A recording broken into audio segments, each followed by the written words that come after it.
사랑하는 아버지 하나님, 오늘도 저희들이 함께 모여서 하나님의 마음을 헤아릴 수 있기를 원합니다.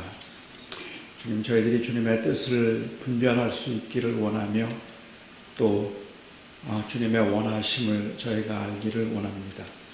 주께서 저를 도와주셔서 그리고 붙들어 주셔서 모쪼록 주님의 그 선하신 뜻이 드러나는데 제가 쓰임을 받게 하시고 오히려 걸림이 되지 않도록 주님 함께하여 주시옵소서. 정말 피곤한 가운데 하루의 일과를 다 마치고 또 이렇게 오늘 모여서 예배하는 사랑하는 성도들의 발걸음이 헛되지 않도록 성령께서 은혜를 더하여 주시옵소서. 예수님의 이름으로 기도하옵나이다. 제가 요즘은 그렇게 하지 않습니다만은 목회를 할 때는 일주일에 한 사흘 정도는 저녁 10시가 넘어서 저녁 식사를 했습니다. 설교가 있거나 성경 공부가 있거나 무슨 모임이 있으면 그 전에 식사를 하는 것이 조금 부담스럽기도 하고 그래서 저녁에 식사를 다 마치고 난 다음에 하기도 했지만 제가 워낙 먹는 걸 좋아하기 때문에 대충 그냥 먹어서 저녁을 때우기는 싫고 모임을 다 마친 후에 집에 들어가서 고무줄 바지로 갈아입고 황제처럼 먹고 싶어서 그래서 제가 다 마친 후에 밤에 10시에 저녁을 먹었습니다. 저녁을 먹지 않고 들어온 것을 아는 날은 제 아내는 아무리 피곤해도 불평하지 않고 밥상을 차려줍니다. 물론 어느 때는 좀 귀찮아하기는 하죠. 그런데 저녁을 먹었는데도 이게 습관이 되다 보니까 밤에 좀 배가 출출해서 제가 좀 뭐 먹고 싶은데 먹을 걸 좀 달라고 하면 걱정 반, 짜증 반 음식을 주지 않으려고 합니다. 특히 자기가 아주 굉장히 피곤한 날은 제가 밥을 차려달라는 걸 너무 못마땅해 합니다. 여러분은 이런 제 아내를 이해하실 수 있겠습니까? 정말 이해가 되세요? 저는 제 아내가 저에게 먹을 것을 줄 때까지 재롱을 떨기도 하고 칭얼거리기도 해서 결국은 무엇이든지 먹고자 합니다. 거의 모든 경우에 제 아내는 저의 귀여움을 이기지 못하고 결국 먹을 걸 주지요. 무엇이든지 먹는 게 저의 관심사이기 때문에 사실은 제 아내가 퉁명스럽게 저를 대하든지 대충 그냥 밥상을 차려주고 잠자리에 들든지 저는 크게 상관하지는 않습니다. 그런데 어느 날 제가 저녁을 먹기 위해서가 아니라 제 아내가 저를 어떻게 생각하는지 그리고 얼마나 순종적인지 그것을 알아보기 위해서 제가 제 아내를 시험해 본다면 어떨까요? 물론 저는 그 결과를 알기 때문에 이런 시험을 할 엄두도 내지 않고 있지만 이런 시험을 한번 제가 해보는 겁니다. 제 아내가 얼마나 순종적인 아내인가 하는 걸 보기 위해서 말입니다. 제 아내가 아주 힘들게 하루를 지낸 어느 날 새벽 한 2시쯤 아주 곤히 잠들어 있는 제 아내를 제가 흔들어 깨우는 겁니다. 그리고 제가 제 아내에게 말합니다. 여보, 내가 배가 고픈데 라면 하나만 끓여주라 하고 그렇게 말을 하죠. 그때 제 아내가 어떤 반응을 보이면 순종적인 아내라는 말을 들을 수 있을까요? 아주 곤히 잠들어 있는 제 아내를 제가 흔들어 깨웁니다. 그리고 여보, 내 배고픈데 라면 하나만 끓여주라. 그때 만일 제 아내가 한쪽 눈만 뜨면서 불 꺼 그렇게 말한다면 제 아내는 빵점짜리 아내입니다. 도대체가 순종을 모르는 여인입니다. 그렇게 곤히 잠들어 있는 제 아내를 깨웁니다. 그리고 제가 배가 고파서 그러니까 라면 하나만 끓여달라고 하는데 제 아내가 마지못해서 일어나면서 투덜거리죠. 그거 아침에 좀 먹으면 안 될까? 왜 이렇게 사람을 힘들게 하느냐고 짜증을 부리면서도 주방에 가서 라면을 끓여다 준다면 제 아내는 50점짜리 아내입니다. 순종을 하기는 했지만 사실은 자원하는 마음과 기쁜 마음으로 하지 않았기 때문에 그렇습니다. 아주 곤히 잠들어 있는 제 아내를 제가 깨웁니다. 여보, 내가 배가 고픈데 라면 하나만 끓여주라. 제 아내가 자다 말고 벌떡 일어나서 눈을 비비면서 당신이 많이 배고프시군요. 얼마나 배가 고팠으면 새벽 2시에 나를 깨울까? 잠깐만 기다려요.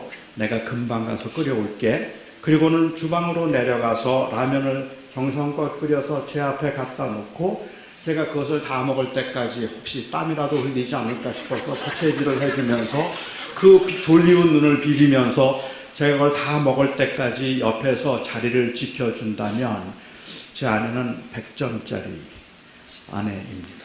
그냥 상상만으로도 가슴이 막 뜁니다.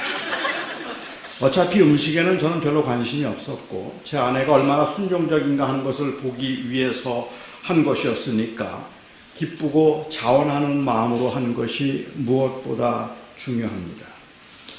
하지만 아마 여기에 계신 대부분의 여러분들, 특별히 우리 여성분들은 제가 그런 시험을 했다는 것 자체가 이미 굉장히 비인격적이고 그리고 비인간적인 그러한 행위라고 생각을 하실 것입니다. 왜냐하면 그것은 사실은 인격을 무시한 처사이고 그리고 결과에 상관없이 아주 비인간적인 요구이기 때문에 그렇습니다. 남의 약점을 이용해서 순종을 요구하는 그것은 지극히 비인격적인 일이고 사회와 사랑과 혹은 공공의 유익을 위한 어떤 자발적인 그러한 순종이 아닌 자기의 힘을 과시하기 위한 갑질은 어떤 경우에도 부당한 것입니다. 순종이라는 것은 어떤 경우에도 무조건 복종해야 하는 힘에 대한 굴복이 아닙니다. 그것이 강요에서 온 것이든 아니면 그것이 회의에서부터 비롯된 것이든 내가 그냥 하라면 좀 해 하는 이 말은 정말로 쓸쓸하고 가소롭기조차 한 힘의 과시일 뿐입니다.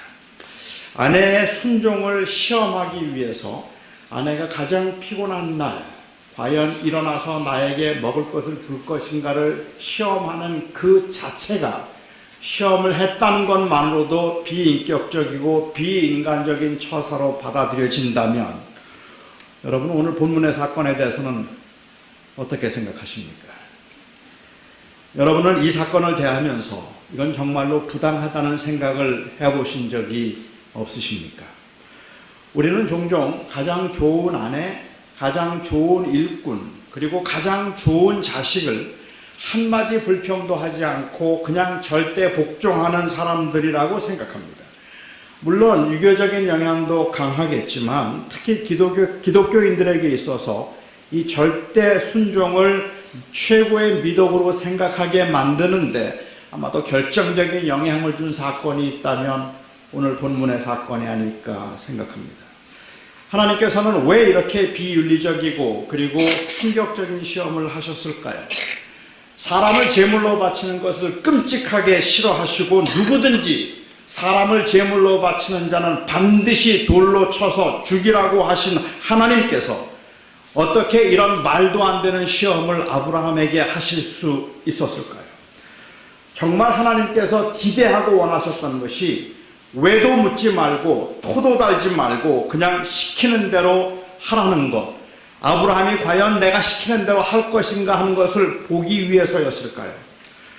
어떤 분들은 아브라함이 하나님을 정말로 사랑하는지 보기 위해서 하신 시험이라고 말을 하기도 합니다. 아브라함이 100세에 얻은 아들을 너무 사랑했기 때문에 혹 아브라함의 마음이 변해서 하나님보다 이삭을 더 사랑하지 않는가 의심이 되어서 하나님을 더 사랑하는지 이삭을 더 사랑하는지 한번 보기 위해서 하신 시험이라고 말하는 거죠. 정말 그럴까요? 저는 그렇게 생각하지 않습니다. 우선은 아브라함이 이삭을 너무 사랑했기 때문에 하나님께 소홀했다는 기록이 성경에는 전혀 나와 있지 않아요. 그러니까 아브라함이 뭘 잘못했다는 생각이 들지는 않는다는 말이죠. 또한 우리 하나님은 그런 식으로 질투하시는 분이 아니라고 저는 확신합니다.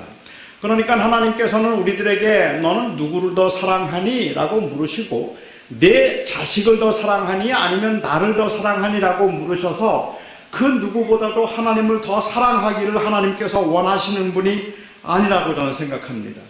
하나님께서 이삭을 주실 때 그를 언약의 자손으로 존귀히 여겨서 마음을 다해서 사랑하라고 주신 것이지, 하나님 다음으로 사랑해야 되기 때문에 조금 그 레저베이션을 두고 덜 사랑하라고 하신 하신 것이 아니었다는 말이죠. 마태복음 10장 37절에 보면 내 부모보다 나를 더 사랑하지 않는 자는 나의 자녀가 되기에 합당하지 않다. 즉 내 부모나 내 자식보다 나를 더 사랑하지 아니하는 자, 나보다 내 자식이나 부모를 더 사랑하는 자는 나를 따르기에 합당치 않다고 말씀을 하셨습니다. 그런데 누가복음 14장에 가서 보면 누가는 말하기를 너희가 너희 부모와 자식을 미워하지 아니하면 나의 제자가 될 수 없다고 더 강하게 말씀을 하셨어요.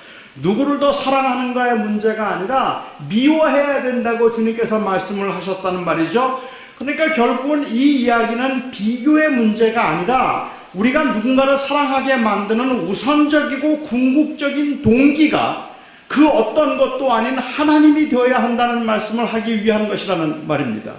사실은 부모와 하나님은 이것은 사랑의 비교의 대상이 아니라 엄밀한 의미에서 우리에게 하나님은 사랑의 원인이지 비교의 대상이 아닙니다. 그러니까 우리가 부모님을 정말 다 마음을 다 사랑하고 우리가 우리의 자녀들을 내 목숨보다 더 사랑한다면 그것은 하나님 때문에 그렇게 하나님 사랑한다면 아무 문제가 되지 않는다는 말이죠. 오히려 하나님은 그것을 기뻐하신다고 저는 생각을 합니다. 따라서 아브라함이 이삭을 끔찍하게 사랑해서 하나님께 소홀히 했다는 기록도 성경에 없지만 아브라함이 이삭을 너무 사랑해서 자기의 목숨보다 더 사랑했다고 하더라도 언약의 자손이고 백세해 주신 아들이기 때문에 어떻게든지 이 아이를 귀하게 키워야 되겠다고 생각해서 정성을 다 쏟았다고 하더라도 하나님께서는 너 누구 더 사랑하니? 라고 물으시는 하나님이 아니시라는 말이죠. 그럴 리가 없다고 저는 생각해요. 또 어떤 분들은 말씀하시기를 이 언약의 조건을, 언약을 위한 조건으로 순종을 요구하신 것이다 라고 그렇게 말하기도 합니다. 16절 말씀에 보면 내가 이렇게 행하여 내 독자도 아끼지 아니하였은즉 내가 네게 큰 복을 주리라고 말씀을 하셨어요. 물론 구약 성경을 보면 그 언약의 조건으로 순종을 요구하신 경우들이 많이 있고, 그래서 최근에는 무조건 믿음이 아닌 순종의 중요성을 강조하고 있는 이 신학적인 흐름이 아주 강하다는 것도 사실이고, 또한 오직 믿음이라고 하는 이 슬로건으로 순종의 중요성을 소홀히 여긴 것은 대단히 애석한 일이기는 하지만, 과연 오늘 본문의 이 사건이 언약의 조건으로 순종을 요구하고 있는 것인가 하는 것에는 의문이 좀 있습니다. 저는 아니라고 생각을 하는데, 하나님께서 아브라함과 언약을 맺으신 것은 순종을 조건으로 맺으신 것이 아니라 사실은 아브라함이 아무것도 하기 전에 하나님이 맺으신 언약입니다. 하나님께서 내 자손을 하늘의 별과 같이 바다의 모래와 같이 많게 해주시겠다고 하시면서 내가 만일 순종하면 이라는 조건을 달지 않으셔서 하는 거예요. 그렇기 때문에 사실 언약이 순종을 조건으로 하지 않고 하나님의 주권적인 섭리를 조건으로 하고 있다고 우리가 그렇게 본다면, 이삭을 통해서 하늘의 별과 같이 내 자손을 많게 해주고 그리고 바다의 모래처럼 내 자손을 많게 해주겠다고 약속하신 주님께서 이삭을 죽이라고 했을 때 절대로 그럴 수 없다고 말하는 것이 더 정의로워 보이고 더 믿음이 있어 보인다는 말입니다. 저는 아브라함이 하나님께 항변했어야 할 것 같습니다. 만일 그러면 하나님, 만일 제가 이삭을 죽이면 그러면 이삭을 통한 하나님의 언약은 어떻게 되는 것입니까? 물었어야 해요. 하나님은 제물로 사람을 바치는 것을 원하지 않는다고 내가 알고 있는데, 그런데 왜 하나님께서는 아들을 제물로 바치라고 말씀하십니까? 제가 이 시험을 통과한다고 해도 나중에 사람들이 하나님에 대해서 뭐라고 말하겠습니까? 이런 그 항변이 제가 생각할 때는 무조건 시키는 대로 하는 것보다 훨씬 더 정의롭고 그리고 진정 어린 사랑이 느껴진다고 저는 생각합니다. 못한다고 했어야 돼요. 하나님 이러시면 안 됩니다. 하나님이 하시는 언약이 있는데 어떻게 그 아들을 죽이면 어떻게 하나님께서는 그 언약을 이루어 가실 겁니까? 물었어야 된다고 생각합니다. 하나님께서 아브라함이 시험을 통과했을 때 내가 이제야 네가 나를 경외하는 줄을 아노라라고 말씀하신 것도, 이전에는 아브라함이 하나님 경외하는 줄 잘 몰랐는데 아브라함이 자기의 아들을 죽이기까지 하나님 말씀에 순종했기 때문에 이제야 비로소 네가 나를 경외하는 줄을 안다고 그렇게 말씀하신 의미가 아니라고 저는 생각합니다. 아브라함이 하나님의 경외함을 기뻐했다면 그것은 절대적인 순종, 시키면 그냥 시키는 대로 하는 그 순종 때문이 아니라 그의 순종을 통해서 하나님의 마음과 하나님의 계획을 하나님께서 우리들에게 보여주실 수 있었기 때문에 기뻐하신 것입니다. 저는 이 사건을 구속사적으로 혹은 메시아적으로 읽어야 된다고 생각했습니다. 이 사건은 단순히 아브라함이 아들을 죽이기까지 자신의 충성심을 증명한 사건이 아닙니다. 또한 그래서 교회의 요구와 목사의 요구에 절대적으로 복종하는 것이 복을 받는 비결이라는 패러다임을 제시하는 사건도 아닙니다. 이 사건은 아브라함 자신에게는 잊을 수 없는 체험이요 충격적인 사건이었지만 하나님의 약속을 다시 한번 확인한 사건이었고, 하나님께서 우리를 얼마나 사랑하셔서 어떻게 우리들을 구원하실까, 그리고 그 구원하기 위한 하나님의 마음은 어떤 것일까 하는 것을 우리들에게 보여주기 위해서 준비하신 아주 위험한 사건이었습니다. 이 사건은 자칫 하나님을 불의한 하나님으로 오해할 만한 사건이었어요. 이 역할을 맡은 사람은 우선은 하나님의 뜻에 순종해서 하나님이 기대하시는 반응을 보일 수 있는 사람이어야 했고, 자기 아들을 끔찍하게 사랑해서 자기 목숨보다도 더 사랑할 만한 아들이어야 했고, 그리고 또한 아버지의 말에 그냥 말없이 순종할 수 있는 아들을 둔 사람이어야 했습니다. 하나님께서는 100세의 이삭이라는 아들을 아브라함에게 주심으로 그런 사람을 준비하셨습니다. 그는 믿음의 사람이었고 100세에 얻은 아들을 누구보다도 사랑하는 사람이었고, 그 아들 이삭이 성년이 되었을 때 아버지의 말에 순종할 수 있는 그런 아들이었기 때문에 그렇습니다. 어느 날 하나님께서 아브라함을 부르셨습니다. 이때 아브라함은 그의 생애 가운데 가장 안정되고 그리고 가장 편안한 삶을 살고 있을 때였습니다. 75세의 이민길을 떠나서 그가 정말 많은 우여곡절과 그리고 고난을 겪고 순환을 겪으면서 때로는 피난 생활을 하기도 하고 애굽으로 피난을 가기도 하고, 그리고 참 어렵고 버겁고 힘들게 살아갔어요. 그 중에도 특별히 자기의 대를 이어갈 자손이 없다는 것이 그에게는 굉장히 큰 상처였는데, 이제 그때쯤이면은 블레셋과의 전쟁도 다 끝이 나서 그 지방의 유지가 되었고 100세에 얻은 아들도 건강하게 잘 자라주어서 감사한 마음으로 그의 노년을 보내고 있었을 때였는데, 하나님께서 아브라함을 부르셨습니다. 아브라함아, 아브라함아. 아브라함이 대답합니다. 주님, 내가 여기 있습니다. 이 대답에는 무엇이든지 말씀하십시오. 주님, 제가 듣겠습니다. 라는 순종의 의미가 담겨 있습니다. 그런데 하나님께서 그날 아브라함에게 하신 말씀은 그야말로 충격이었습니다.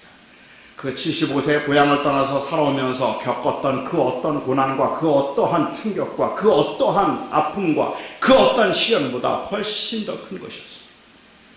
내 아들, 내 사랑하는 독자를 나에게 제물로 바치라.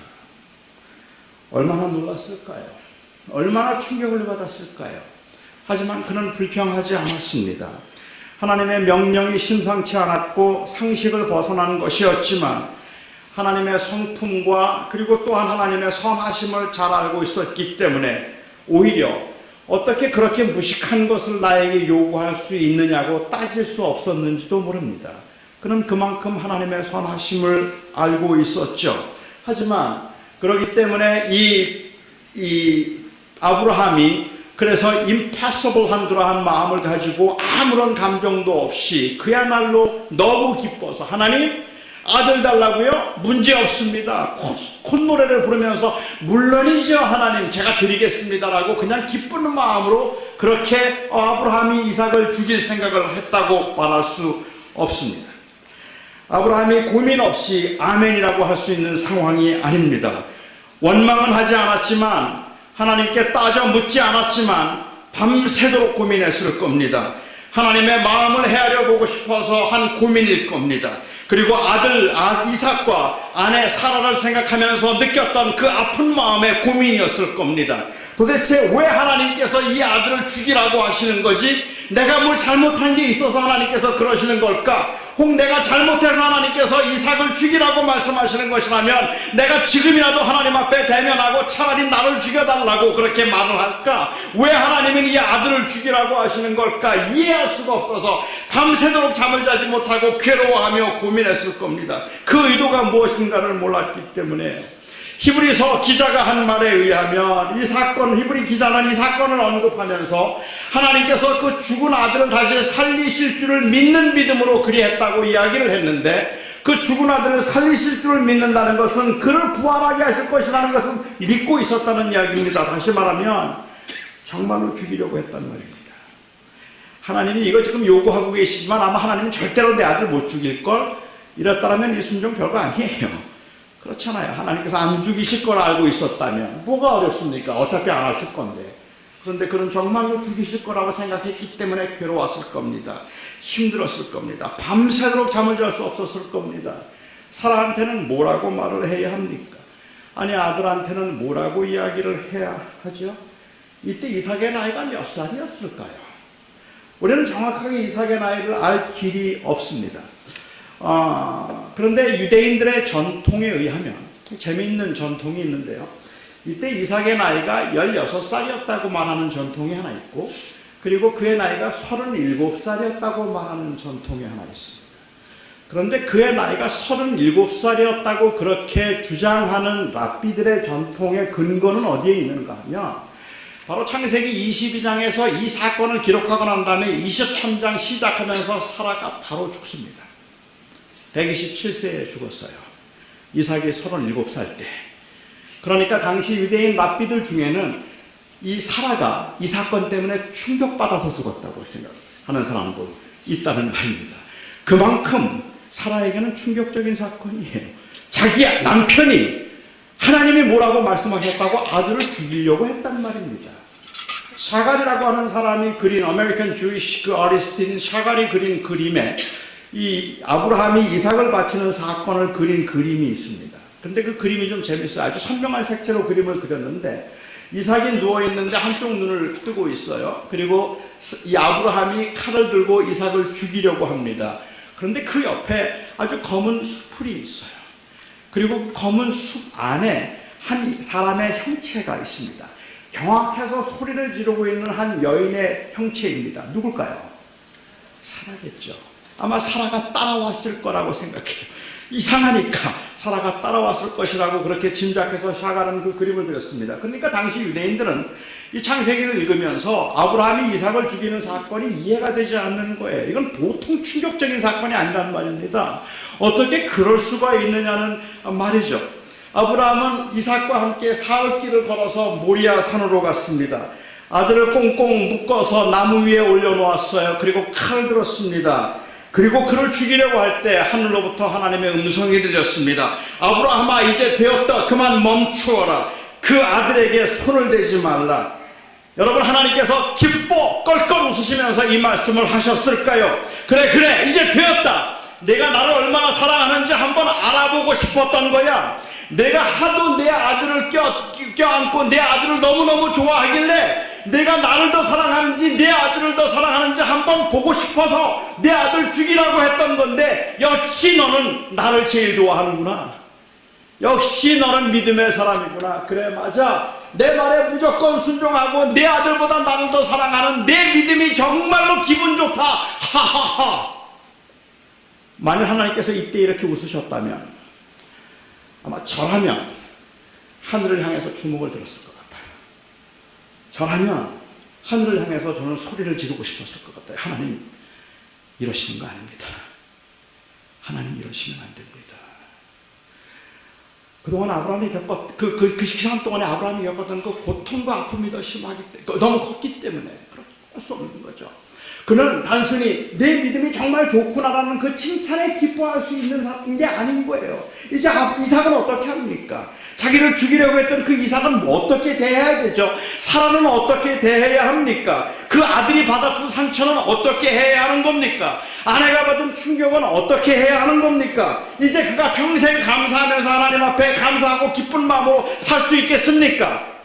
아들을 죽이라고 할 수 있는 아버지, 그 하나님이신데 언제 어떤 요구를 할지 모르시는 그 하나님 앞에서 얼마나 기뻐하면서 감사하며 하나님의 선하심을 믿고 살아갈 수 있었을까요? 그럴 리가 없습니다. 하나님은 아브라함의 순종을 기뻐하셨습니다. 하지만 통쾌하게 웃지 않았을 겁니다. 하나님의 고통은 그때부터 시작되는 것이기 때문입니다. 이제 되었다. 그만해라. 아브라함의 손을 잡으시는 하나님은 당신의 독생자 예수 그리스도께서 받으셔야 할 심판과 저주, 그리고 그로 인한 죽음을 생각하셨을 겁니다. 우리는 칼을 든 아브라함의 손을 붙드시는 그 하나님의 마음을 헤아려 보므로 하나님의 사랑을 느낄 수가 있습니다. 하나님께서는 굉장히 위험한 사건이긴 했지만 역사의 한 시점에 하나님이 우리를 사랑하셔서 당신의 사랑하는 독자, 그 아들을 우리에게 주시고 그를 십자가에 못 박으심으로 그 백성들을 구원하고 그를 믿는 자들을 구원하기 원하시는 하나님의 그 마음과 하나님의 계획을 보여주기를 원하셨습니다. 그래서 아브라함을 준비시키셨죠. 100세의 아들을 얻게 하시고 그리고 그 아들을 끔찍하게 사랑하게 하시고 그럼에도 불구하고 순종할 수 있는 아들의 순종을 통하여서 그 아브라함이 하나님의 원하시는 계획을 그가 실천 드러내므로 자기의 믿음을 즉 드러내고 자랑하는 것이 아니라 하나님의 마음을 드러낼 수 있었던 것입니다. 하나님이 이처럼 세상을 사랑하사 독생자를 주셨으니 이 말씀의 깊이를 이제 비로소 우리는 이해할 수 있습니다. 내가 너희를 구원하여 영생을 얻도록 하기 위하여 너희에게 준 예수가 내 사랑하는 아들이요 내 기뻐하는 자니라.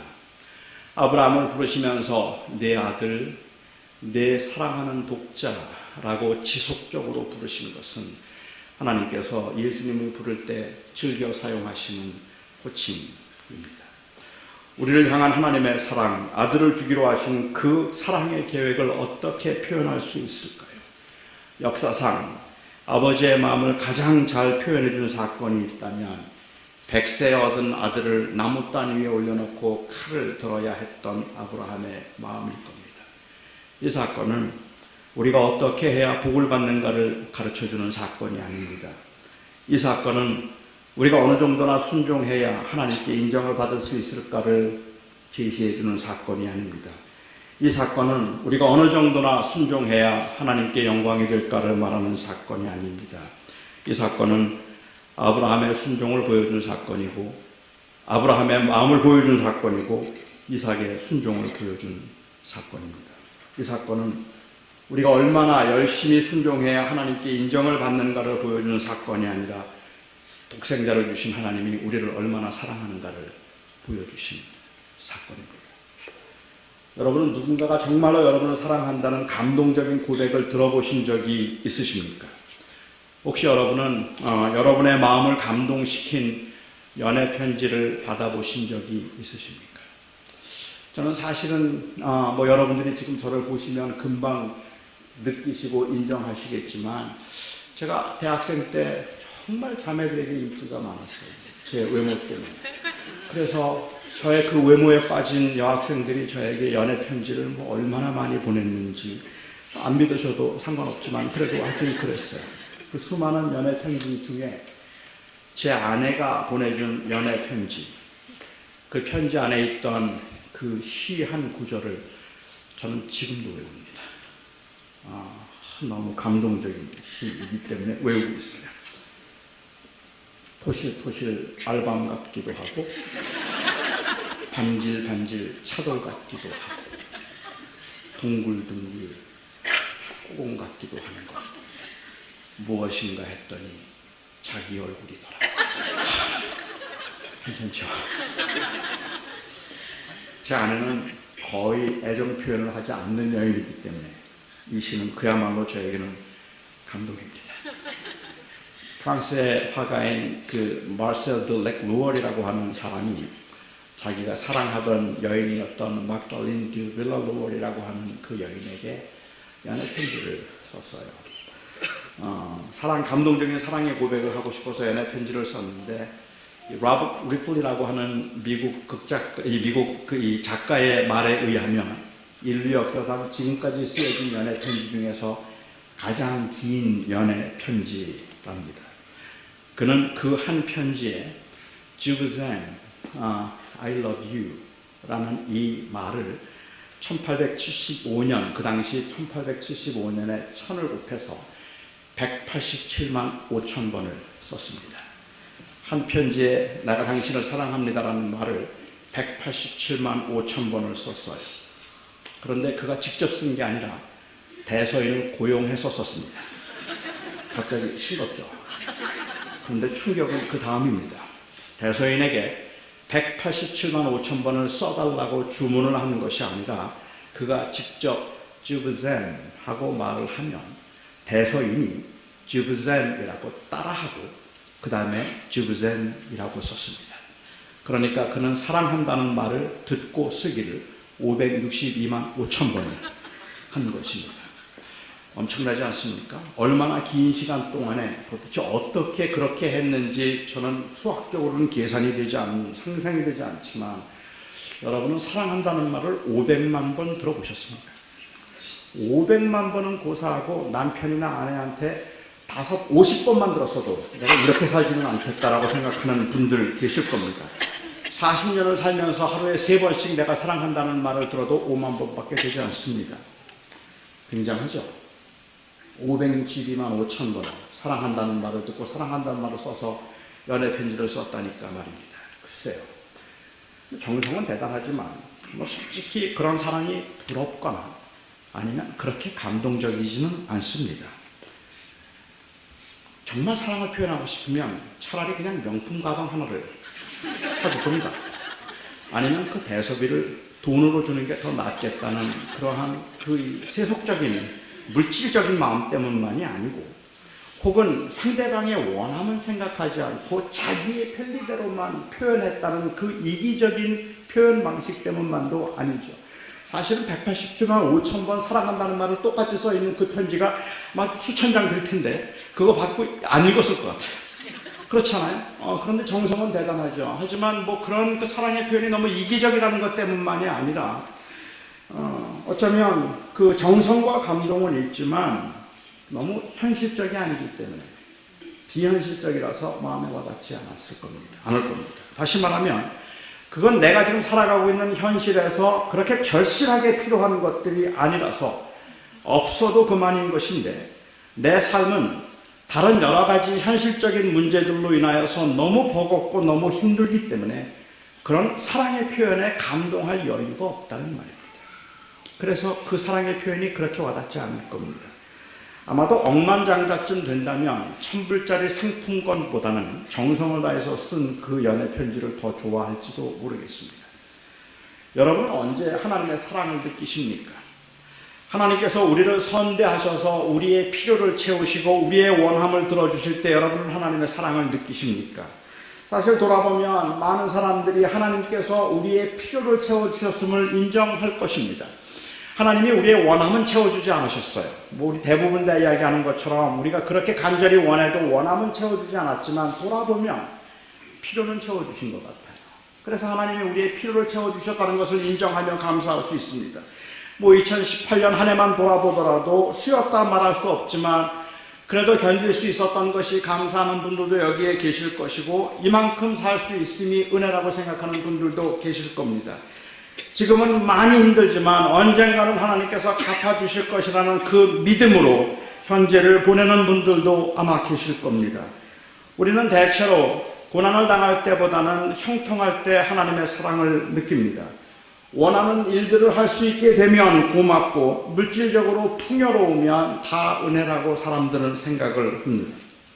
저는 우리가 누리는 것들에서 하나님의 사랑을 느낄 수 있고 우리의 풍요로움과 그리고 우리 안에서 우리의 삶 속에서 채워지는 것들을 보면서 하나님의 섭리와 그리고 하나님의 은혜에 감사할 수 있다는 것에 전적으로 동의하지만, 거기에서 하나님의 사랑을 느끼자고 말하면 솔직히 섭섭할 때가 너무 많단 말입니다.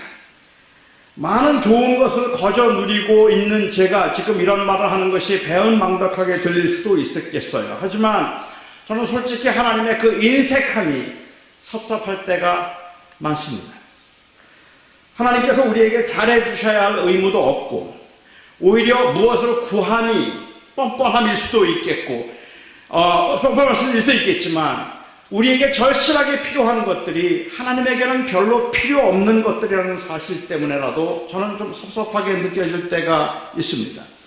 전능하신 하나님께서 우리의 사랑하는 자녀들 그리고 우리의 사랑하는 가족들의 병을 고쳐주셔도 하나님에게는 손해될 것이 하나도 없는데 어쩌면 그렇게 안 고쳐주신단 말입니까? 우리에게는 그렇게 지금 절실하게 필요한 것들이 하나님에게는 하나도 필요 없는 것들인데 하나님께서 그것들을 들어주신다고 하나님에게 손해가 되는 거 하나도 없을 텐데 어쩌면 그렇게 우리가 간절하게 기도하는 것들을 하나도 들어주지 않느냐는 말입니다.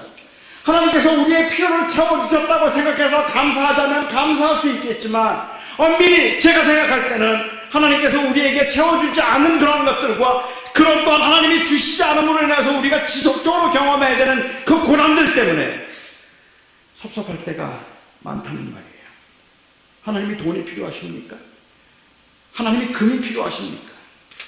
우리는 없어서 고난인 것들이 하나님에게는 차고 넘치는데 우리에게 주신다고 하나님에게 손해될 것 하나도 없잖아요. 그걸 꼭 기도해야 얻도록 하거나 착한 일을 많이 해야지 주시는 하나님이라면 기도도 하고 봉사도 해야 되겠죠. 그런데 그냥 좀 주셔도 되잖아요. 물론 압니다. 모든 만물을 다 소유하신 하나님께는 하나도 필요 없는 것들이지만 우리의 이익을 위해서 그렇게 다 주지 않으신도 합니다. 처음에 아담과 하와를 만드셨을 때는 모든 것을 인간에게 주셔서 선악과를 제외한 모든 것들을 다 먹고 누릴 수 있도록 해주셨지만 우리의 죄로 인하여서 그 풍요로움에서 제외되었다는 것도 압니다. 그런데도 섭섭합니다. 예를 들면 이런 겁니다. 한 10여 년 전에 저희 부모님 댁에 제가 가면 그 부모님 댁 패리오에 트레드밀이 하나 있었습니다. 러닝머신이 하나 있었는데요. 뽀얗게 먼지가 앉아 있을 만큼 쓰지 않는 기계입니다. 처음에는 집에서 운동을 하겠다고 그 기계를 사셨는데 그런데 집에서는 꾸준하게 운동하게 안 되는 거 여러분도 아시잖아요. 게다가 저희 부모님은 그 당시에 헬스클럽 그 멤버십을 가지고 계셨기 때문에 그 기계가 필요 없었어요. 하루는 제가 저희 아버님께 그 기계를 저를 달라고 했습니다. 제가 운동을 좀 하고 싶어서 그러니까 운동을 해야 되니까 아버지 그 기계 저 주세요. 그리고 저희 아버님은 안 된다고 하셨습니다. 가끔 집에서 운동하신다는 겁니다. 저는 운동 안 하는 거 아니죠. 안 하시는 걸 알고 있었기 때문에 운동 그 헬스클럽 가서 하시면 되는데 저 주세요 라고 말씀드렸더니 거기에 빨래도 걸고 러닝벨트가 고추 말리는 데는 최고라고 필요하다고 말씀하셨습니다. 제가 사드린 것도 아니고 그리고 제가 소유할 권리가 전혀 없지만 그래도 제가 장남인데 그거 주실 수도 있잖아요. 사용하시지 않는 거 다 알고 있는데 제가 모르는 다른 뜻을 가지고 계셨을 수도 있고 제 마음을 떠보기 위한 것일 수도 있겠고 저에게는 아무런 권리가 없었는데 엄청 섭섭하더라고요. 그냥 주셔도 될 텐데 그걸 안 주세요. 저를 섭섭하게 만든 건 제가 아들이라는 점도 있지만 그건 부모님께 필요 없는 것이었다는 점입니다. 그런데 왜 안 주셨을까? 여러분도 섭섭하셨을 것 같아요. 특히 저의 필요는 아는 것이 제가 계속 달라고 그랬더니 안 쓰시는 거 안다고 제가 자꾸만 그렇게 설득을 하고 그거 좀 달라고 말씀드렸더니 안 된다고 하세요. 왜 안 되느냐고 했더니 때 거니까 내 마음대로 하신다고 하시더라고요. 근데 진짜 섭섭했었어요. 하나님도 그러시지 않겠습니까? 하나님 거 하나님 마음대로 하는데 근데 누가 뭐라 그러겠어요. 하나님께서 안 주시면 그만인 거지. 그런데 섭섭해요. 만유의 주인이시고 창조주로서 모든 것을 소유하고 계신 분이지만 제가 필요로 하는 것 중에 하나님께 필요한 건 하나도 없습니다. 하나님께서 오늘 밤에라도 저희 집에 돈 1,000불쯤 생기게 하신다고 해서 하나님께서 여러분의 가정에 필요한 수술비를 오늘 밤에 주신다고 해서 하나님께서 여러분들의 자녀들의 학비를 오늘 저녁이라도 하나님께서 주신다고 해서 내일 새벽이라도 문 밖에 갖다 놓으신다고 하나님의 생활이 어려워지는 것도 아니고 나중에 하나님께 쓸 때가 있는 것도 아닌데 참 안 주십니다. 말로만 사랑한다고 생색을 내십니다. 뭐 그래도 제 건 아니니까 할 말은 없지만 줄 테니까 이거 해봐라, 줄 테니까 저거 해봐라, 아들 죽일 만큼 순종해봐, 내가 줄게, 이러면 정말 섭섭합니다. 우리가 받는 소위 축복이라는 것에서 우리가 하나님의 사랑을 느끼지 못하는 것 아니고, 사업이 잘 되고 그리고 자녀들이 형통할 때 하나님의 사랑을 느끼게 되는 것도 사실이지만, 하지만 그럼에도 불구하고 그것들로 하나님의 사랑의 광대하심과 아름다움을 말하기에는 우리의 현실이 좀 답답하단 말입니다. 이 세상에서 벌어지고 있는 부당한 기아와 불공평한 고통은 말고라도 평범한 소시민으로서의 삶의 현장만 둘러보아도 하나님에게는 재물이 필요 없다는 사실과, 그럼에도 하나님에게는 재물이 많다는 사실 때문에 우리를 참 섭섭하게 만드는 인색함이 보입니다. 그런데 비록 이 땅에서는 되는 게 하나도 없고 항상 부족한 상태에서 살아가고 있음에도 불구하고 우리의 가슴이 먹먹하도록 하나님의 사랑을 확인할 때가 있습니다.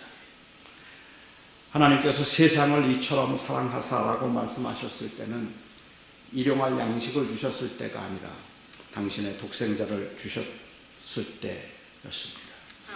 하나님이 우리를 얼마나 사랑하시는가 하는 그 하나님의 사랑을 확증할 수 있는 가장 분명한 증거는 재물이 아닙니다. 건강이 아닙니다. 아들입니다. 그 아들을 우리 주시기까지, 독생자를 우리에게 주시도록 이처럼 우리를 사랑하셨다고 했는데, 그런데 사람들은 이 독생자를 주셨음에 돈 1000불 주셨을 때만큼도 감동하지 않습니다. 독생자보다 더 건강이 더 필요하고 독생자보다 직업이 더 필요합니다. 아니, 독생자가 필요한 궁극적인 이유도 바로 그 건강과 형통 때문입니다.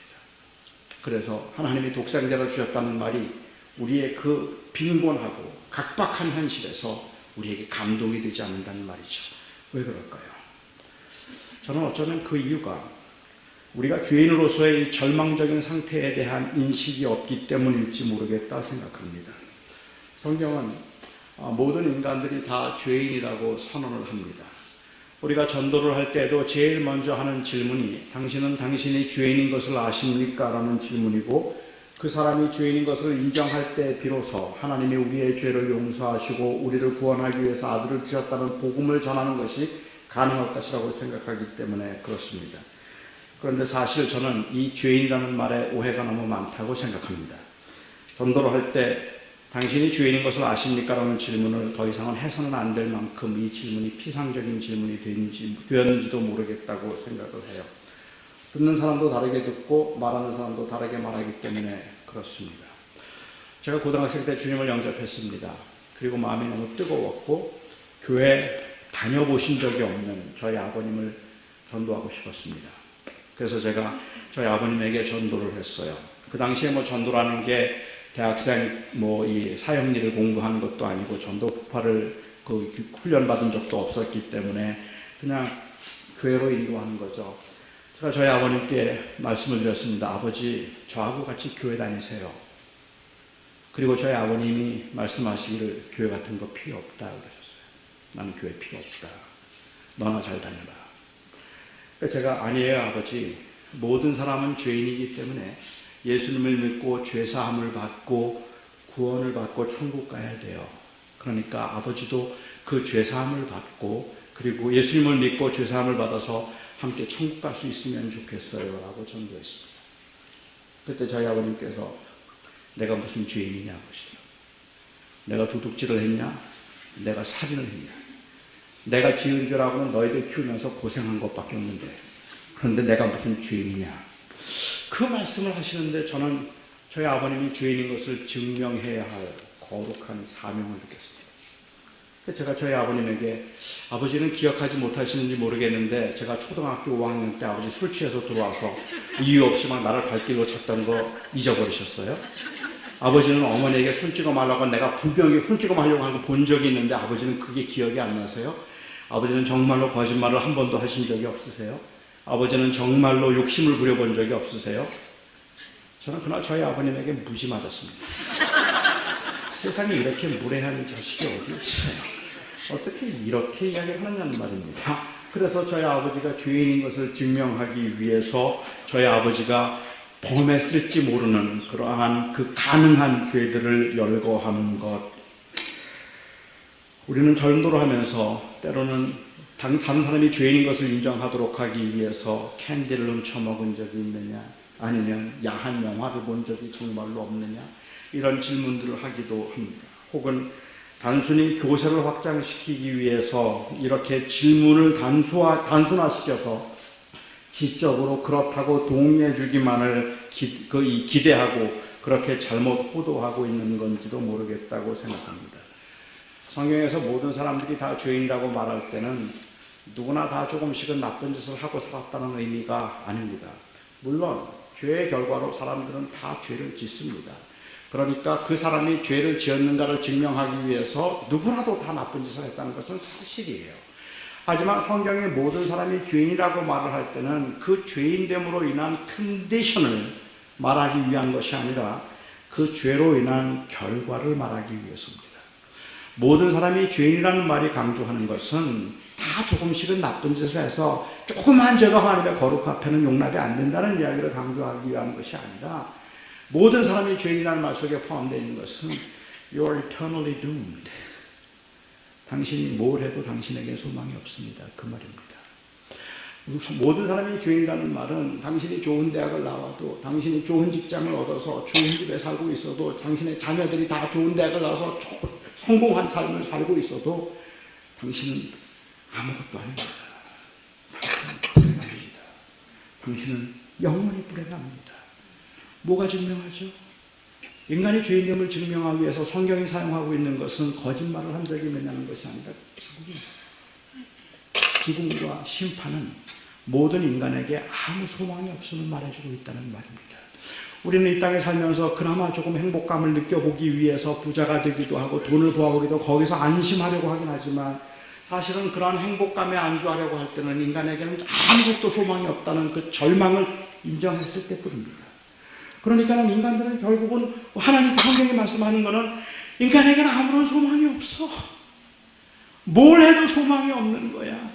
그렇게 영원한 하나님의 심판 가운데 있을 수밖에 없는 그 인간을 하나님께서 사랑하셔서 그래서 우리를 구원하기로 하셨다는 것이 바로 복음이라는 말이죠. 그러니까 단순히 내가 뭘 잘못했는가 하는 것을 깨닫는 것이 아니라 사실은 내가 무엇을 하든지 그 죽음과 심판 앞에서 나는 아무런 소망이 없다는 사실을 인정하고 이제 내가 어떻게 하면 좋을고 그리고 그렇게 어떻게 해야 되겠는가라고 그 죄의 결과로 인한 그 절망을 다시 가지고 괴로워하면서 이 하나님 앞에 그 답을 찾고자 하는 것, 이것이 바로 죄인임을 말하는 의도라고 저는 생각합니다. 그런데 이 질문을 우리는 아주 피상적인 질문으로 만들어버렸고 아주 가벼운 질문으로 만들어버렸어요. 사람들 다 죄인인데 당신도 거짓말한 적이 있잖아요. 누구나 다 거짓말하잖아요. Just say yes. 예, 나도 거짓말한 적이 있죠. 맞아요. 그래서 예수님이 죽으셨어요. 아무 감동이 없어요. 아니 예수님 캔디 하나 훔쳐먹었다고 뭐가 아들까지 죽이고 그래요. 그렇게 해서 구원하신다는 것이 그렇게 큰 감동이 없단 말입니다. 이것은 죄에 대한 절망적인 상태를 우리가 말하지 않기 때문에 그렇죠. 맞아요. 사람들은 자기들이 아직은 괜찮은 사람이라고 생각을 하고 있어요. 아니 아예 절망적이기 때문에 체념한 상태에 있는지도 모르죠. 죽음을 실감하기 전까지는 그 어떠면 이런 칠흑 같은 절망을 경험해 본 적도 없을 테니까 당연한 일이기는 합니다.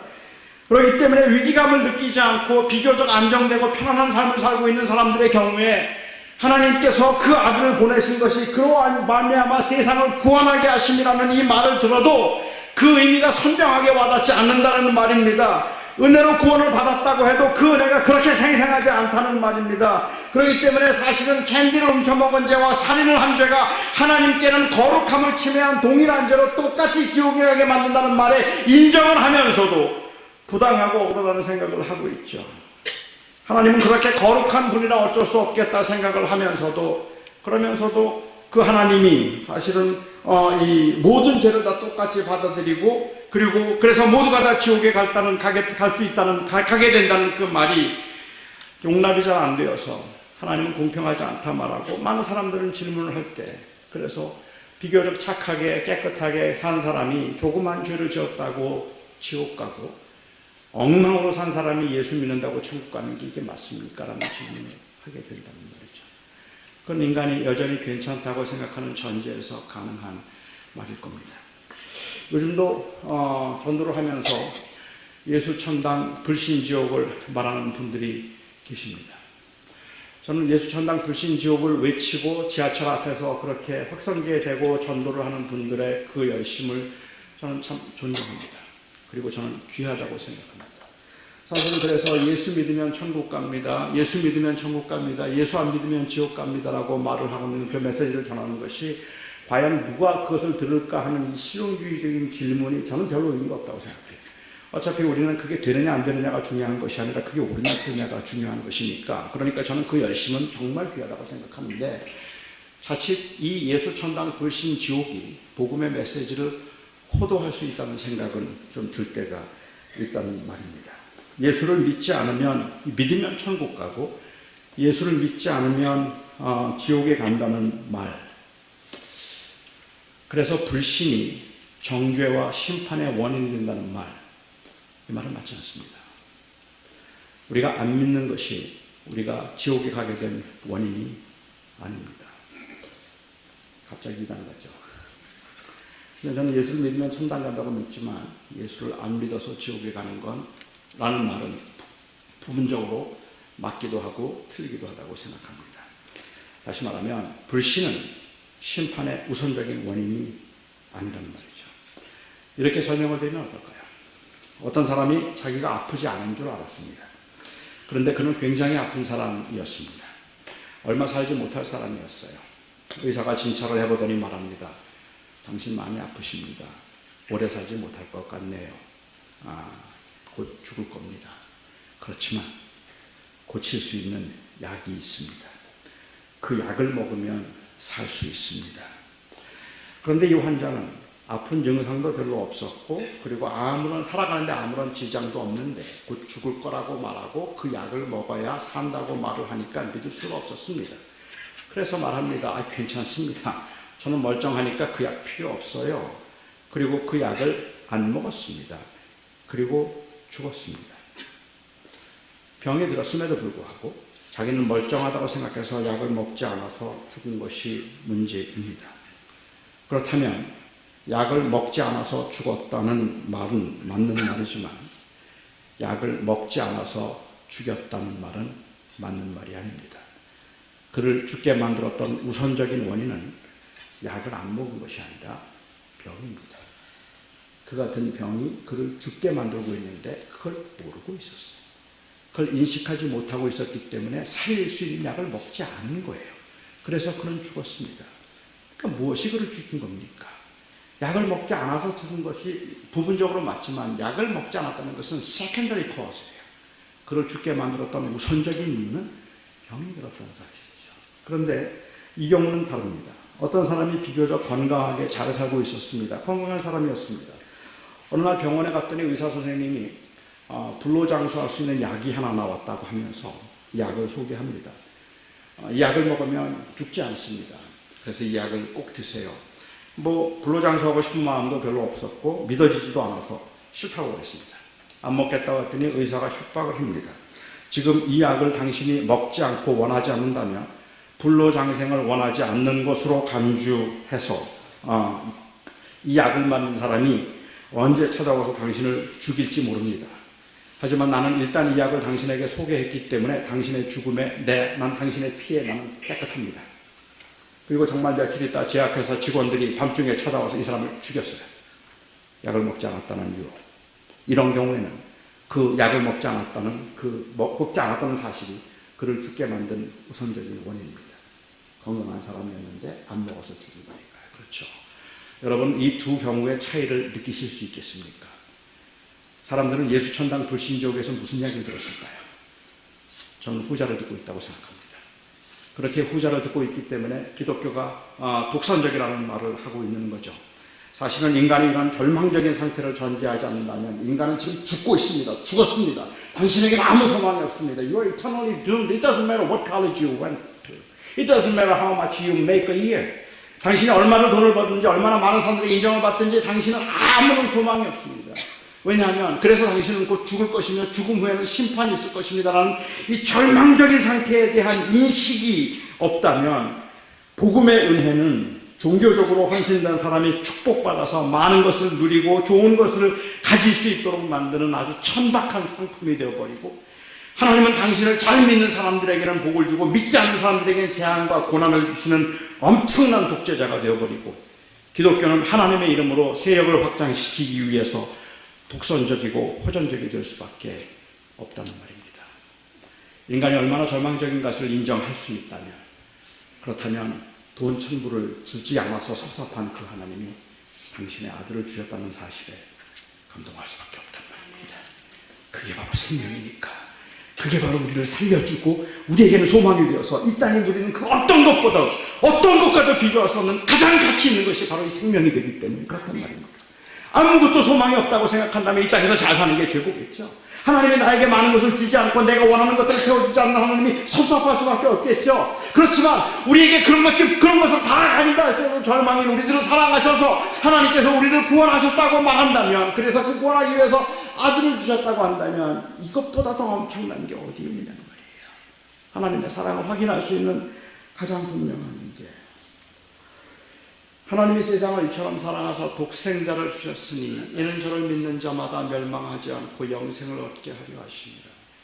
우리의 상태가 얼마나 절망적인 상태였는지를 안다면 체념한 죽음과 심판의 문제를 해결할 수 있는 길이 바로 독생자 예수 그리스도를 통해서라는 그 말에서 우리는 사실은 전율할 수밖에 없을 만큼 감동을 느낄 수밖에 없습니다. 가난하고 비참하고 많은 다른 사람들보다 열등하고 고난의 연속인 삶을 살아도 하나님이 나를 이처럼 사랑하사 독생자를 주셨으니라는 그 말에서 진정한 삶의 의미와 그리고 존엄을 찾는다는 말입니다. 이것이 복음입니다.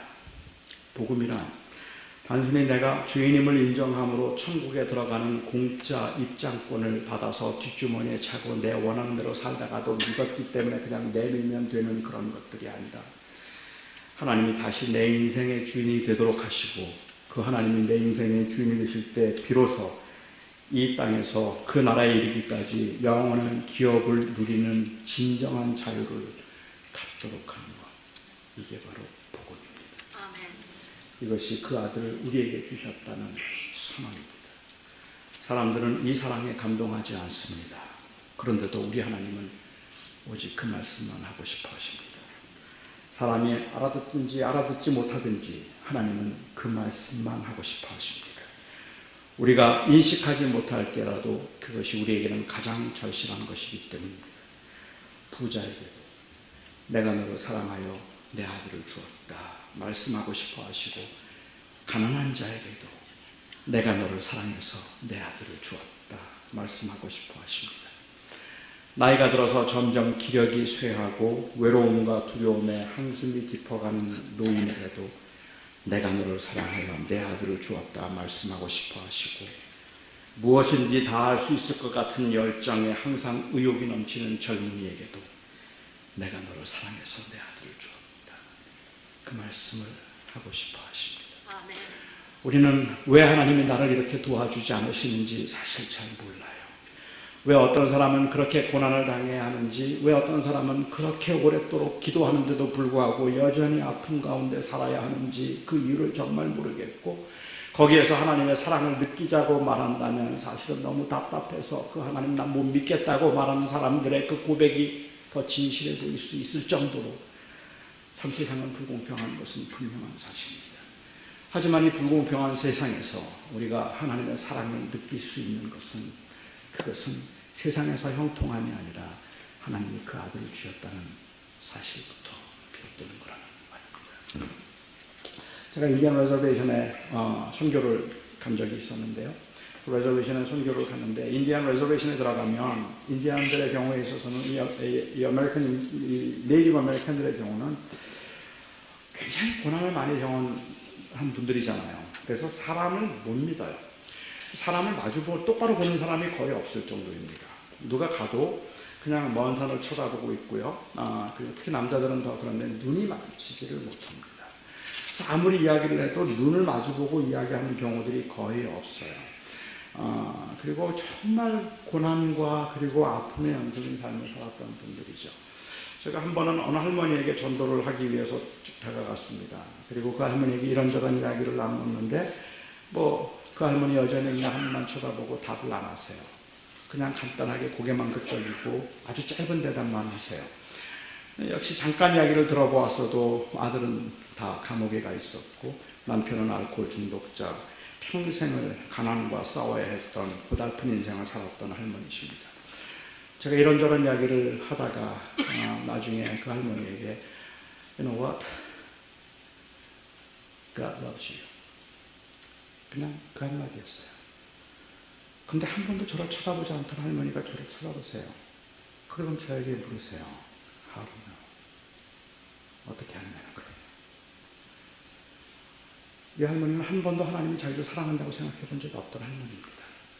그동안의 그 고통과 고난과 그리고 그 아픔을 생각하면 어쩌면 하나님의 사랑한다는 그 말이 도대체 이해가 되지 않는 분인지도 몰라요.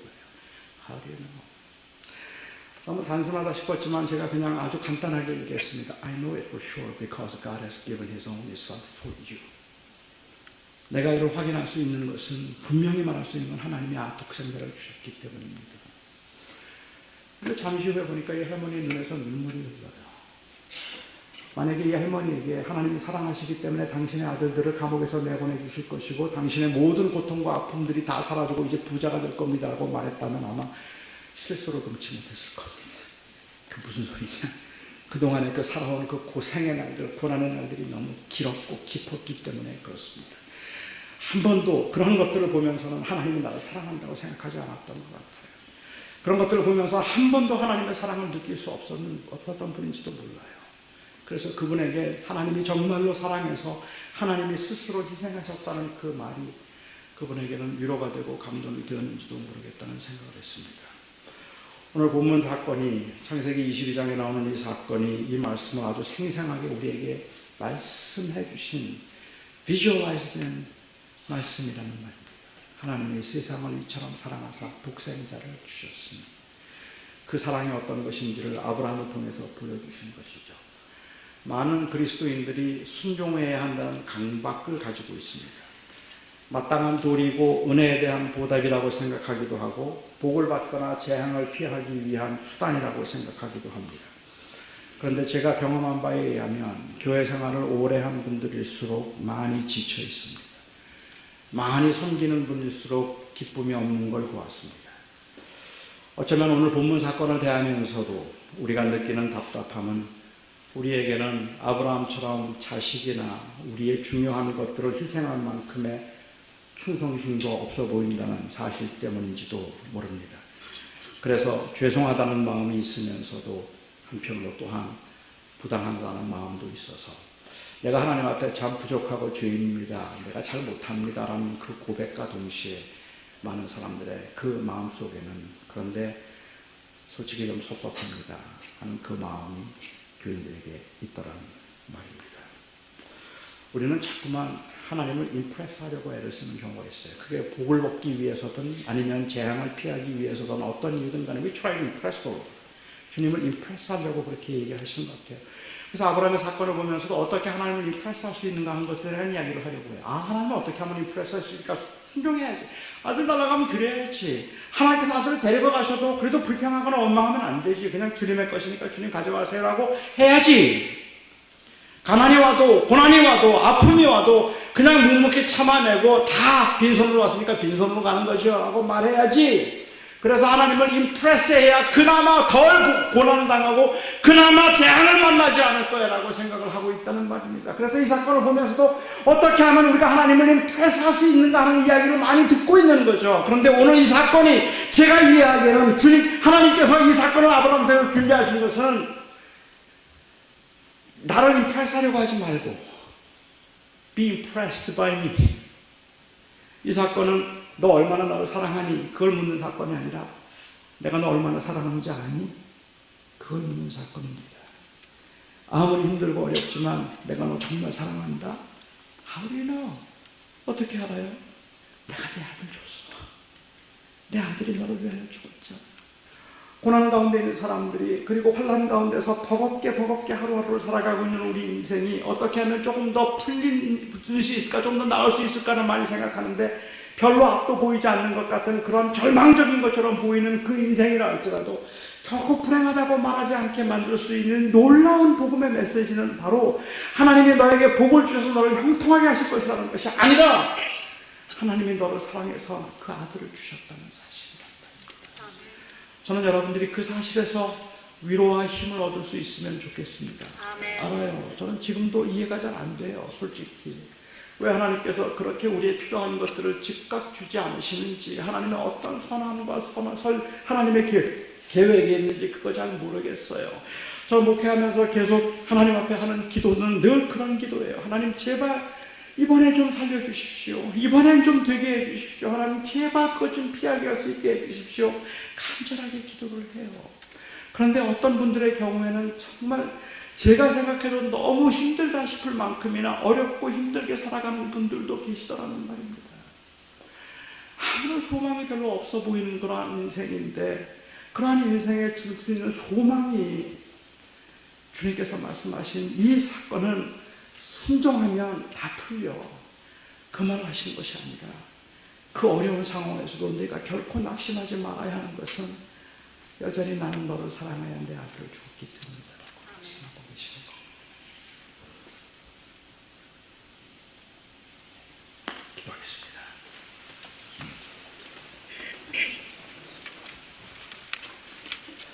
시간을 우리가 잠깐 기도하는 시간을 좀 가졌으면 합니다. 사랑하는 성도 여러분, 진짜 많이 힘들죠. 너무 많이 지치죠. 그 지침 가운데 우리에게 더 큰 죄책감을 갖게 만드는 건 하나님을 향한 열심도 자꾸 식어가는 것 같고, 이전에는 감동도 있고 기쁨도 있었는데 지금은 마치 의무로 하듯이 그냥 버겁게 신앙생활하는 것 같아서, 그래서 참 하나님이 섭섭하기도 하죠. 왜 하나님은 이렇게 빨리 응답해 주지 않으실까? 왜 하나님은 이렇게 힘들게 하실까? 그런데 나를 돌아보면 나에게는 아브라함의 순종도 없고 그렇게 헌신적인 모습도 아니라서 그래서 그런가 보다 생각하고 오히려 죄책감에 시달릴 때가 더 많이 있잖아요. 저는 현대 교인들이 너무 많이 지쳐있다는 생각을 해요. 열심을 내면 낼수록 정말 많이 힘들어해요. 저는 하나님께서 우리들의 이 모든 기도들을 왜 그렇게 쉽게 응답해 주지 않으시는지 그건 솔직히 잘 모르겠어요. 그렇긴 하지만 그럼에도 불구하고 오늘 하나님께서 우리들에게 하고 싶은 말씀이 있다고 저는 생각해요. 내가 너 정말 사랑한다. 그러니 참아줄 수 있겠니? 그러니 기다려줄 수 있겠니? 저는 오늘 이 사건을 대하면서 그냥 우리들의 기도가 하나님, 저 주님 앞에 아브라함처럼 순종할게요, 그런 기도 못해도 괜찮다고 생각해요. 오히려 저는 하나님 앞에 그냥 하나님 솔직히 너무 힘들었어요. 너무 답답하고 너무 아팠어요. 하나님의 사랑을 느낄 수가 없어서 힘들었어요. 그런데 하나님, 제가 오늘 하나님의 마음을 느껴보고 싶습니다. 아마 그 기도를 하나님께서 가장 기뻐하실 것 같아요. 아마 어쩌면 하나님께서 우리들의 기도 가운데 오늘 이 저녁에 하나님, 저 주님 정말 사랑합니다. 그 기도보다 솔직히 저는 자신이 없지만 하나님이 저를 그렇게 사랑해 주셔서 고맙습니다. 아마 하나님은 그 기도를 더 원하실지도 몰라요. 많이 지쳐있는 여러분들, 그 강박 때문에 어쩔 줄을 몰라 하는 많은 분들 제가 뵀는데, 우리가 오늘 기도할 때는요, 그냥 큰 소리로 기도하지 않아도 저는 괜찮을 것 같아요. 그런데 묵상은 하지 않기를 권합니다. 그냥 흘러다니는 생각들은 우리의 생각이 아니니까 we need to grab the thought. 그 생각을 좀 한번 붙잡아서 그냥 내가 들을 수 있는 정도의 소리로 하나님 앞에, 하나님, 저를 사랑해 주셔서 감사합니다. 하나님이 저를 그렇게 사랑하신다면 그 사랑 때문에 제가 삽니다. 이런 고백 가능할 것 같아요. 우리 함께 그 고백을 한번 하나님 앞에 하죠. 하나님의 사랑에 감사하는 고백을 같이 한 목소리로 하도록 하겠습니다. 우리 함께 기도합니다. 사랑은 나의 아버지 하나님, 오늘도 주의 은혜가 없어서 저희들로 하여금 하나님의 음성을 듣게 하시며 아버지 하나님이여 저희를 향한 하나님의 마음을 헤아려 수 있게 해주심을 진심으로 감사합니다.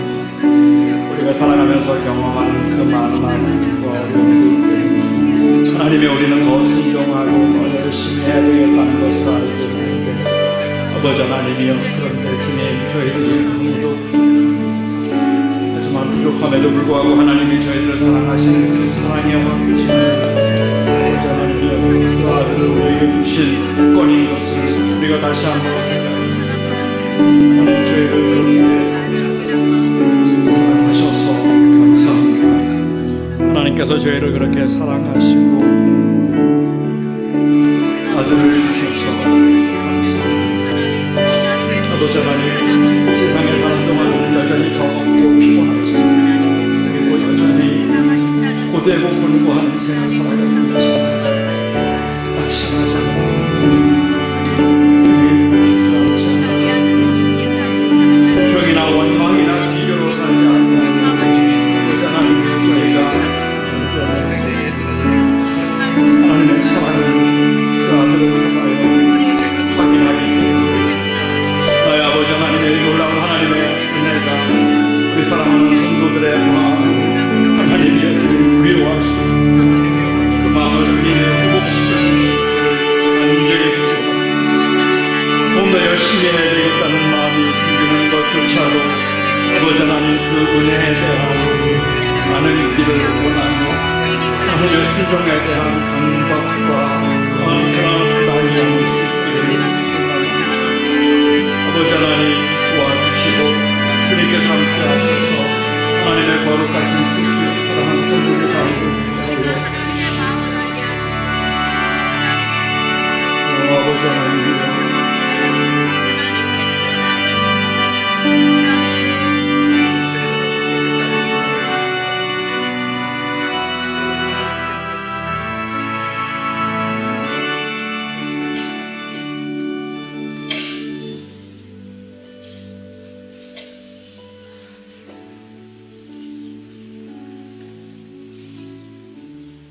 사랑하는 나의 아버지 하나님, 제가 여기 계신 우리 사랑하는 성도들의 삶의 현장을 다 알지 못하지만 제가 만났던 많은 사람들과 비슷한 상황이라면 이 각박한 이민 생활 가운데 정말 하루도 제대로 쉴 새 없이 피곤하고 힘들게 살아왔겠다 싶습니다. 그렇게 살아오면서 하나님 사랑하고 하나님 섬기면서 주께서 저희들을 선대하셔서 조금만 더 편안하고, 아니 조금만 더 그 어려움과 고난 가운데서 좀 극복하고 피해갈 수 있으면 좋겠다는 마음으로, 그 간절한 마음으로 지금까지 살아온 분들도 많이 계시겠다 생각합니다. 하나님, 저는 하나님께서 여기 계신 분들을 도와주셔서 그 고난의 현장에서 건져주시고 필요한 것들을 채워주시기를 구합니다. 하지만 주님, 하나님의 뜻을 다 알지 못하는 저는 비록 그렇지 않은 상황에서도 여기 계신 분들이 하나님의 사랑을 의심하지 않았으면 좋겠습니다. 그 아들 예수 그리스도 때문에, 하나님이 그렇게 우리를 사랑하셨기 때문에 힘들지만 견뎌낼 수 있으면 좋겠고, 어렵고 아프지만 소망 중에 힘을 얻었으면 좋겠습니다. 우리를 사랑하는 아버지 하나님, 우리에게 그 아들을 주신 좋으신 하나님, 그 사랑으로 이곳에 함께 하시는 성도들을 위로하여 주시옵소서. 예수님의 이름으로 기도합니다.